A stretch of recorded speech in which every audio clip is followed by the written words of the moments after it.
Hey, what's up? It's your Thursday episode of Locked On Raptors, and on today's show, the Raptors picked up a cruise control victory? It's unbelievable. They take down the Oklahoma City Thunder 117-98. I will dig into my big takeaways from the game, talk about Pascal Siakam's huge night, and why the minutes total he played in this one once again underscores that the Raptors simply got to do something at today's deadline at the time you're most likely listening to this. So we will dig into that. We will dig into my final wish list for the deadline as well, and talk all about the dude of the game, the award that everybody's talking about that we hand out after every single Raptors game on today's episode of Locked On Raptors. Thanks for being here.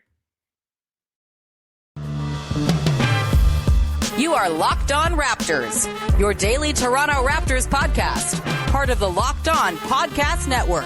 Your team every day.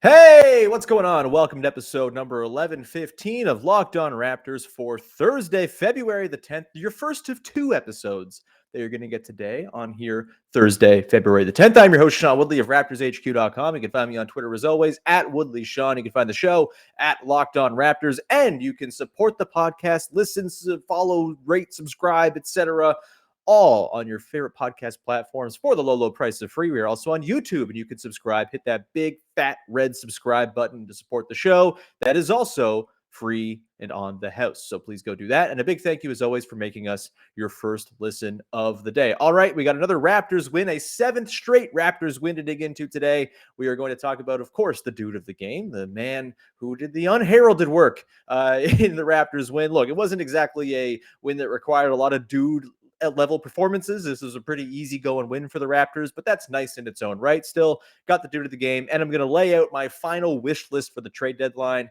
Jakob Poeltl, Doug McDermott, Danilo Gallinari, someone else. We'll get to that in the final segment of the show, but we should dig in first to my big takeaways from this game. And look, it's hard to have one sort of overarching takeaway.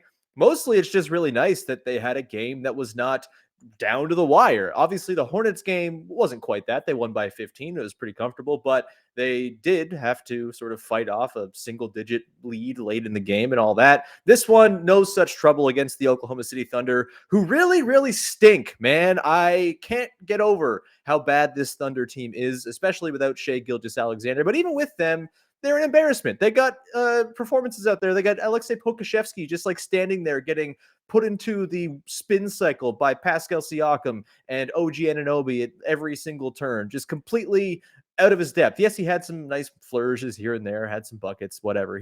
I don't think he's really anything, though. He's a very, very bad basketball player. You have Ty Jerome taking up entire possessions without a single pass, leading to shot clock violations like some kind of video game glitch. There's not a ton to really take from beating the tar out of the Oklahoma City Thunder. Other than that, the Thunder really didn't have to be this way, man. You could have just kept Chris Paul. Why didn't you do that? They will forever be giant losers for trading away Chris Paul. They could have been the Suns. But anyway, that's besides the point. As far as Raptors takeaways go in this one, I mean, you gravitate towards Pascal Siakam. 27 points, 16 boards, 5 assists, 13 of 17 shooting in this one.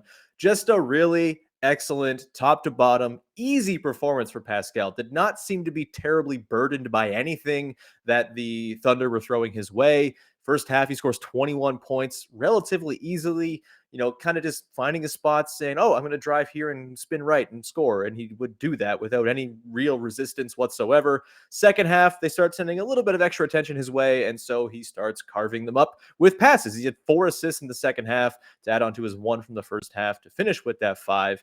Just a really, really great game. And yeah, he played 40 minutes in this one, which is not the best, a little bit troubling considering, this was not a game that I think required 40 minutes of Pascal Siakam. I mean, he was a plus 11 when he played, and he continues to be an absolute driving force of everything good and holy that is happening with your Toronto Raptors right now. But obviously against the Thunder, you would hope that you get a little bit more than just a minute 47 of garbage time. That said, it's not like it was a terribly taxing 40 minutes. He wasn't out there playing against the Miami Heat in this one. It wasn't like he was having to scramble and, fix all the messes on the defensive end. He was kind of a quiet defender in this one, more or less. I think a lot of the sort of rim protection duties were taken on by Chris Boucher off the bench and Scotty Barnes and all of that. Like, it wasn't a terribly high stress game for Siakam despite the minutes total. So I'm not sweating that too much, but it does kind of underscore once again the thing we've all been talking about and realizing about this Raptors team for the last little while going into the deadline is that they just need somebody. They need a body, two bodies, two guys with pulses who have arms and legs who can take up minutes and possibly be effective in those minutes and surely knock down a three. That would be pretty swell. The 7-8 man rotation, I guess 9 men if you're counting Kem Birch, who's barely playing. He's kind of playing the Norm Powell minutes right now from back a few years ago. He plays a few minutes in the first half, doesn't really get it in the second, got it in garbage time, but that was about it. You're getting like 9 to 12 minutes of Delano Banton in these games as well. That's all well and good, but you need a little bit more, I think, in terms of juice off the bench. You need someone who can alleviate the burden on Siakam and Fred and the ball handling department as well. Maybe not like all the way, you're probably not taking the ball out of their hands that much, but anyone who could just put the ball on the deck and knock down a shot would be super helpful for this team right now. And we'll dig into some names about that later. And I don't think I'm telling tales of a school or anything like that here. This is stuff we've already known, but this was a nice sort of highlight of, they won by 19 pretty comfortably against a bad Thunder team. They moved to 30-23. They're still in 6th, but the problems still exist when it comes to the depth of this team. And if the Raptors want to make this back part of the season sustainable, maybe make some noise in the postseason, I think by this time tomorrow, we got to be talking about some new member of the Toronto Raptors and digging into what that player is going to mean for the team and how they can help. And so, again, we'll kind of revisit that in the back part of the show with a final wish list, if you will. A couple other notes on this game. I thought, this was a fun little testing ground game. You could tell the Raptors were just trying some stuff out against this Thunder team. They didn't seem too perturbed anytime Precious Achiuwa tried to get a little bit bold with the ball. It was just like, all right, well, they're up by 15. Might as well just let Precious go to work. And sometimes it worked, and more often than not, it didn't. Just 2 of 7 for Precious in this game. But I think the thing that really stood out to me was the way they used OG Anunoby in this one, which was they found Josh Giddey, and they said, "OG, that guy can't handle you. He is like half of your weight, and you can bench press 9 of him. Go to work in the post against him." And he very much did that. OG, pretty quiet, I guess, overall. Like it wasn't like an enormous, flashy 25-point game or anything like that. Just 15 points, 10 boards are very important. 10 boards. All of his boards are important because he's been a really good rebounder for them lately. But you get 6 of 12 shooting, 3 of 7 from 3, just a rock solid across the board game. Kind of going into what we've talked about lately with OG and how he's just playing a really, really excellent version of himself within this role that he's found on this Raptors team, where he's not quite like the OG of old, where he's just standing in the corner and catching and shooting and whatnot. He's got more responsibility than that, but he's not the focal point of the offense unless they're using him to post up. And look, I think there's this sort of, inkling when you think about OG post-ups to think, oh, this is some like perfect play. You can't stop it. He's too strong. And they've been going to it a lot lately. They've really been finding him, sealing it out of the basket, things like that, finding him in positions where he can really take advantage of his outlier skill, which is that he's stronger than everybody else. As it turns out, his numbers have not been that impressive when it comes to post-ups this season. So far, coming into this game tonight, the overall numbers over at NBA.com, just 0.84 points per possession on his post-ups, just 11.7% of the time is he posting up as well. He's in the 24th percentile when it comes to post-up scoring. And look, the NBA numbers from NBA.com, while great, are also a little bit flawed here because it's really just possessions that he's finishing off. You're not capturing the possessions where he's making those really great big-to-big passes or kicking out and getting it swinging for threes. So those aren't really being captured by that metric, but it still stands that he's not scoring terribly effectively when he does post up. And I think, honestly, you don't want to lose sight of the developmental aspects of this season, right? It is a season where things are already feeling like gravy. They're ahead of schedule. And now you're sort of looking at the postseason and the standings and thinking, hey, maybe we can do something a little more than we would have expected. But you don't want to lose sight of those developmental elements too. This season is about learning what you've got in these guys, what their strengths are, what you can build your future offense and defense around. And I think funneling some of these possessions to OG in the post, where in theory, he's so much stronger. He's got a pretty solid handle. He's got a strong base. He's got good finishing around the basket. He should be a good post-up player. Give him the reps so we can get there and climb out of the depths of the 24th percentile of post-up finishing. I think that is a totally fine strategy in these games where you're not playing very good teams. And thankfully, they're finally getting some of these games. They play the Rockets tomorrow again. I would imagine we'll probably get to see some of that as well, just sort of that experimentation. You're seeing it as well. Scotty Barnes is being emboldened to drive and, put the ball on the deck a little bit more often too. I'm getting really excited every time Scotty Barnes sizes up a drive these days. Like he had one in this game where Chris Boucher was going to screen for him. He kind of just like moved Chris out of the way. Right? He's like, go to the corner. I'm going to go to work here. And I want to say it was Ty Jerome that he just sized up, drove, did his funky little back down, and then turned over and scored, thing. That's what he's been doing all the time lately. And those drives, we've talked about them at length, going back to the episode with Samson Folk a few weeks back about just his finishing and his unorthodox manner by which he gets to the rim. And it's a really, really exciting thing to see him realizing, oh, no one can stop this sort of 4-foot kind of floater, kind of not shot that I have. And it's just a really cool thing to see him realize when he's got an advantage he can press. And so that was, I think, the stuff I really noticed from this game was that the Raptors, in addition to playing a good game overall and punching back when they had to, I thought they just did a good job of trying some stuff out, which, you lose sight of sometimes when you're playing these really intense games that are going down to the wire against really important opponents who are close to you in the standings. It's nice to get a bit of a reprieve from that to just workshop some stuff, which is nice. All right, we're going to continue on here. We're going to talk about the dude of the game, as we always do. I'm going to get to that earlier than usual because the final segment today will be a bit of a last-second trade deadline primer. So we'll get to the dude of the game to round out our talk on this Thunder game in just 1 second. But first, I want to tell you about our friends over at Bet Online, who have got you covered this season with more props, odds, and lines than ever before as football continues to march through the playoffs right into the big game this weekend. BetOnline.net remains the best spot for all your sports scores, podcasts, and news this season. And it's not just football. BetOnline has up-to-the-minute info on pro and college hoops, the NHL, boxing, UFC, MLB, if they ever get back on the field. Come on, please. I want to watch the Blue Jays. Let's do it. But Rob Manfred has other plans. Either way, you got UFC, you got live real-time updates of current games. You got casino games as well. Everything on BetOnline. And don't wait and take advantage of all the amazing offers available for the 2022 season. Go to BetOnline. They are where the game starts. All right, let's get to the segment that everybody's talking about, the dude of the game. The player, if you're unfamiliar with this segment, the player who was a little bit unheralded, I suppose, in a game that the Raptors played, wasn't the star, but did some very important things. And I am going to go in this game with Gary Trent Jr. as the dude of the game. In this game, he goes 16 points, 5 of 12 shooting, 2 of 5 from downtown, 5 steals. Holy crap, 5 steals. So, look, not an explosive 30-plus on a hilarious efficiency type game from Gary Trent Jr. like we've seen before, but I thought the moments where he shone in this game were really, really vital to ensuring that the Thunder didn't pull some stuff and make this game closer than it should have been. And in particular, it's the final minute or so of the third quarter that I want to highlight here. The Thunder are kind of doing this thing. They had a couple guys get unseasonably warm from three in this one. Ty Jerome had, what was he?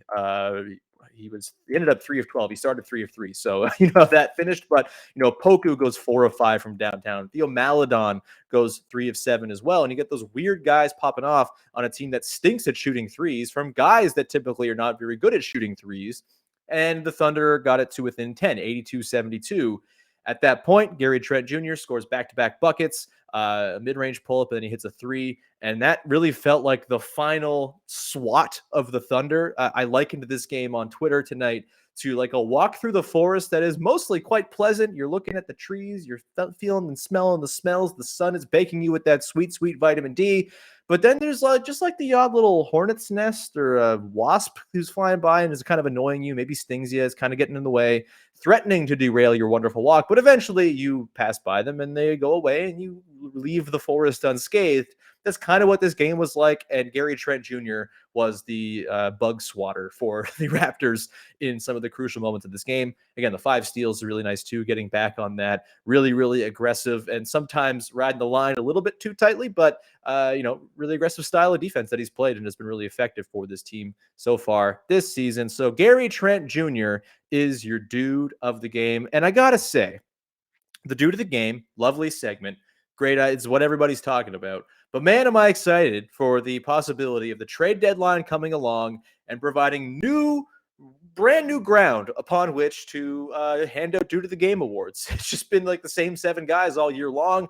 Delano Banton sliding in there once in a while, but it's going to be nice, hopefully, to see some new faces brought into town tomorrow with the trade deadline to hopefully make this team a little bit deeper in due to the game options, number one. And then I guess they can help with winning basketball games too, but that's not the segment everybody's talking about. The due to the game is, either way, Gary Trent Jr., with his 16 points and 5 steals and some timely shot making, is your dude of the game in this one. I also want to shout out very quickly, Yuta Watanabe played in garbage time, the minute 47 that there was of it in this game. And he had 4 points, and he hit a nice floater from the free throw line, got to the basket and finished at the rim too. Still would like to see Yuta Watanabe get another shot. Even if they added in someone tomorrow at the deadline, I would like to see you to get back in there somewhere, because he was really effective on defense earlier on this season and was a pretty useful off-ball offensive player too, with a little bit of off-the-bounce juice when he had to attack a closeout. I don't think he just forgot how to play. He had a couple of bad games getting back from COVID. I wonder if perhaps his stay in the doghouse should come to an end. Not feeling the same for Svi Mykhailiuk, but either way, that's my very subtle due to the game mentioned. For a minute 47 of solid play, Yuta Watanabe gets it for me. We're going to now pivot into the final segment of the show, where we're going to lay out my final hopes and dreams for the trade deadline tomorrow, and lay out the deals that I would really like to see the Raptors be able to pull off. Some of them are more likely or possible than others. I think my dream scenario has been dashed by our friend Daniel Hackett at Raptors HQ, who is my go-to cap expert. And so we'll dig into that, and we'll dig into some deals that actually could happen as well, coming up in just 1 second here to close out the show. But first, I want to tell you about our friends over at rockauto.com, who are wonderful, and they are saving you money anytime you go to the auto parts store to get something fixed on your car. Instead of going to the mechanic and saying, hey, I need this part, and they say, hey, I have this one version of it and it costs this much money, there's no power in your end in that transaction. They have all of the power and all the leverage. But if you go to rockauto.com and get your parts there, you're going to get them for much cheaper, and you're going to have way more selection as well. And their website is incredible. I know nothing about cars, and I'm not particularly good at the internet either, other than posting dumb tweets, but I can navigate rockauto.com's website extremely easily, and I highly recommend you check them out if you do need something for your car. They've got everything you need, from the important stuff like brake parts to tail lamps and motor oil and new carpets, the aesthetic things that matter quite a bit as well if you want to have your car looking spick and span. So go and check out rockauto.com right now to see all the parts available for your car or truck, and write Locked On in their How Did You Hear About Us box to know that we sent you. Amazing selection, reliably low prices, all the car parts you will ever need at rockauto.com. All right, let's get to it. My final wish list, if you will, for the trade deadline tomorrow. From Bobby Webster's comments earlier this week, I think yesterday when he spoke, I'm recording this on Wednesday, he spoke Tuesday. Bobby Webster does not seem to be, hinting at any sort of enormous deal for the Raptors. And I don't think they should be making some kind of enormous deal unless there's a superstar available, which the superstars who are available right now seem like the superstars you don't want to touch with a 10-foot pole. James Harden, Ben Simmons, that's that whole little soap opera that's going on there that I just frankly want no part of. And I don't think the Raptors have the choice of being a part of it either, frankly. But it feels like some kind of move is coming. This Dragic thing is floating out there. The various sort of reports, they're dangling Dragic in a first, Dragic in 2 seconds, whatever it might be. I think Dragic is getting moved tomorrow. It doesn't make sense for him not to. And there are a lot of options out there. I think it's just going to be a matter of, it gets to 3:00, the buzzer goes, what's the best offer on the table for the Dragic and a first, or Dragic in 2 seconds package? And then you just take the guy who you think can help you the most in exchange for whatever the return is. Trades, aren't they simple? Not so much, but I think that's probably what you can expect here. I would probably assume that the Dragic deal comes later in the day, if it happens at all. But I think there's been too much noise to suggest, otherwise, that it's not going to happen. It seems like it will go down. And, with the Raptors seemingly thinking, we're going to do something to try to help the team in sort of the margins, as Bobby Webster more or less said yesterday, the only avenue for them to really do that is with Dragic because of the contract. He's $19 million. It's easy to salary match, etc. I guess before I dig into a last sort of list of guys that I'm really hoping for the Raptors to land here. Just a refresher on the situation for the team. The team is like 100K or less beneath the luxury tax line right now. So any deal with Dragic going out ideally is going to come with a little bit less money coming back. And so that could require adding a little bit of a sweetener to a deal, maybe a Malachi Flynn or a Yuta Watanabe or a Svi Mykhailiuk, for example, to get the number up that you're sending out to bring a number back in. For example, Danilo Gallinari makes a little bit more money than Goran Dragic does, so you'd have to add a little bit more money to the outgoing package in order to bring back Gallinari and stay under the luxury tax. Reminder for those who were like, just pay the luxury tax. Who cares? It's not my money. And I know I've done this a few times, but the cap is complex, and I like to try to be as explanatory as possible about it. The luxury tax is something you don't want to pay unless you're a real contender with a chance of winning the title, because it is prohibitive. You get fewer exceptions to deal with when you're filling out your roster. You obviously have to pay a large tax bill, and you don't get the windfall that comes from all the teams that have paid the tax being dispersed amongst the rest of the teams. This is a huge tax year with the Nets and the Warriors and the Bucks and the Lakers, I believe, and a bunch of other teams paying a ton of money in the luxury tax. The Lakers might not, because they didn't pay Alex Caruso.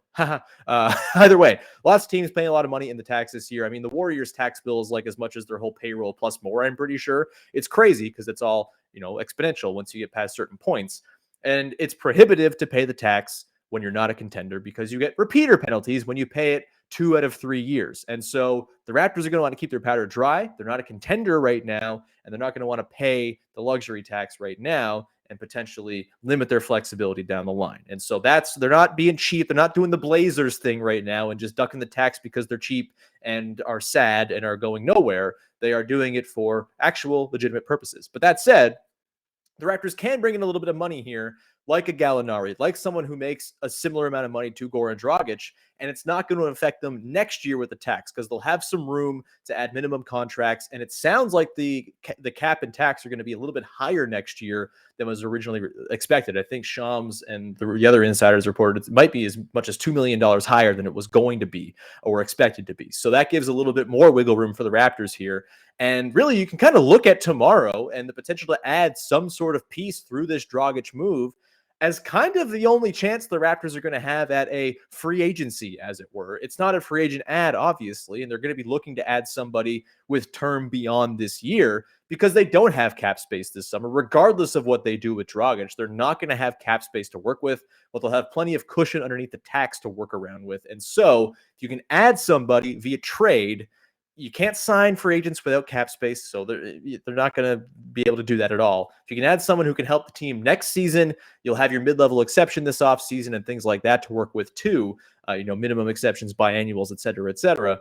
They'll be able to fill out a roster around their main guys that they already have in-house. You'll have Chris Boucher's bird rights in theory. You could bring him back too if they wanted to do that as well.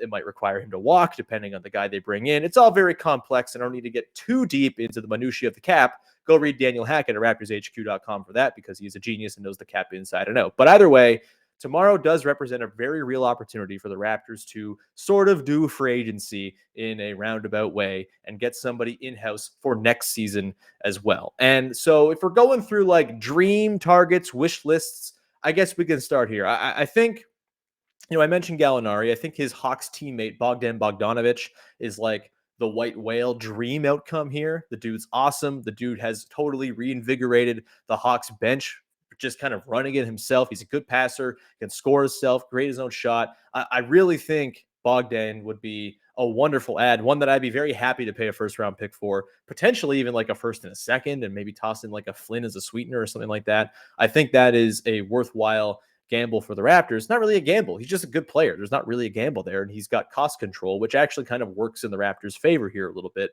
I think he'd be a fantastic addition for the Raptors if they can make it work. That requires the Hawks to want to move on from him, and I don't know why they would want to, considering he has saved their second unit. And so as you go through tomorrow and you're going through the various situations, always keep in mind what's the other team thinking here too.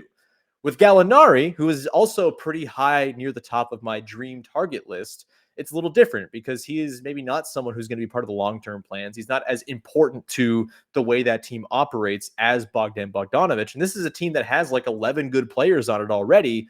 in the playoffs, they're not going to play that many guys. Gallo might not even play in the postseason for them. If they can get off of his money, it might be worth it for them. And maybe it's just Dragic in a couple seconds. Maybe they really don't want to pay Gallo's money next season. Maybe they want to add a little bit of flexibility or have just that money off the books. I think that's a total possibility here. So Gallinari, of the two Hawks guys, is my less preferred target, but I still think he's worthwhile going after. He's got like a 59% true shooting this season. He knocks down threes with the best of them, and that is what the Raptors desperately need off the bench right now. He can also create a little bit too, and if you in a pinch you don't want to have Siakam or Fred, running the offense for 48 minutes of the game, you could probably have Gallinari run a little pick and roll here and there, and you won't get destroyed by it. It's not going to be world beating, but he's a good enough and versatile enough offensive player that I think it's worthwhile if they can bring him in. Other guys who I'm kind of a little less in on, I think as much as I love Terrence Ross, and boy, do I love Terrence Ross. His photo is right there. I point to it most days. I love Terrence Ross. I don't know if the sort of Ross package works out. There was a time where Ross for like Chris Boucher and some stuff kind of felt potentially doable. There would have to be some extra contracts thrown in there to match salaries properly and whatnot, but that felt like something that was kind of doable as a roster balancing move.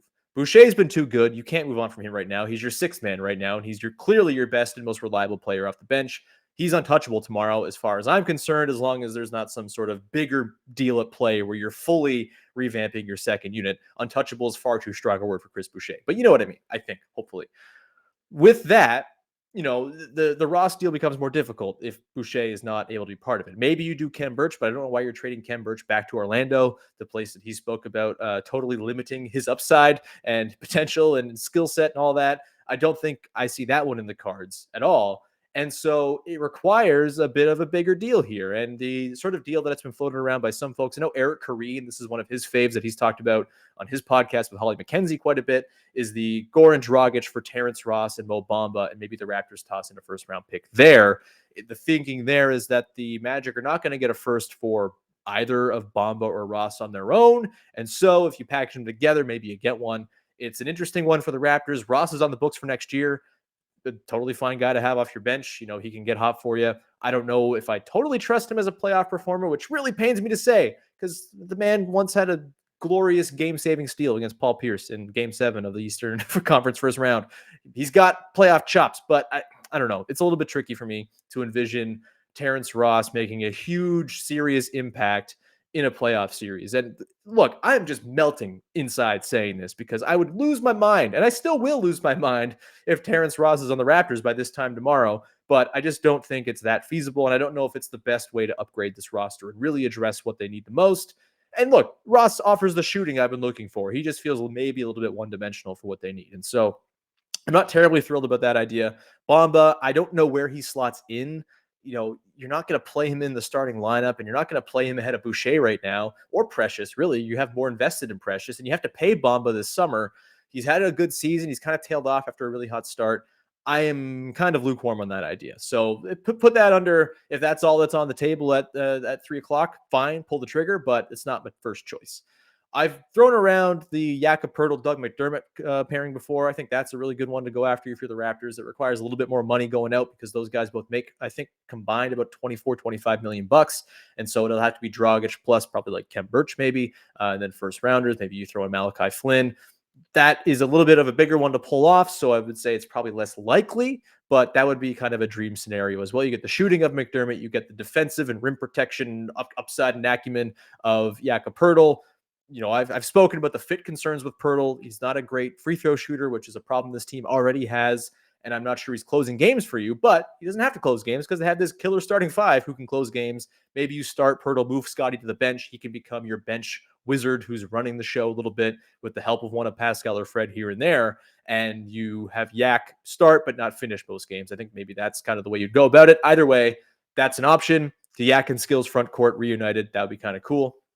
My dream guy, I will say, and I don't think this is possible. I ran it by Daniel Hackett, and he has laughed me out of the room as to how impossible it is. But Josh Hart on the Blazers, just kind of kicking around there. He was out for rest tonight. We'll see. I don't know. Trying to figure out what the Blazers are doing makes no sense. They are nonsensical right now and very, very cheap. Maybe they do make sense. Maybe they just don't want to spend money. Either way, Josh Hart would be a wonderful addition to this Raptors team, man. Like, he's not a great shooter, just about 32.5% this season, and is only about a 34% guy for his career. So that's tricky. You wonder if he's playing with Siakam and OG and Fred. Maybe he gets some good looks.